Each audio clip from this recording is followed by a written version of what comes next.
রন্ধনে মধুমিতার আজকের পর্বে বানাবো দারুণ সুস্বাদু ফুলকপির ভাপে।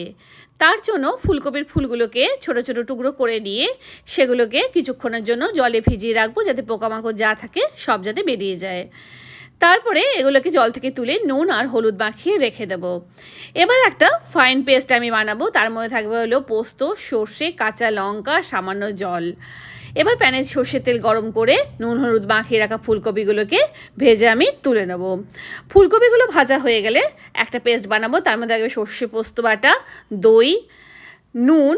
এটাকে ভালো করে মিক্স করে নিলাম। এবার ভেজে রাখা ফুলকপিগুলো এর মধ্যে দিয়ে খুব ভালো করে মাখিয়ে নেব।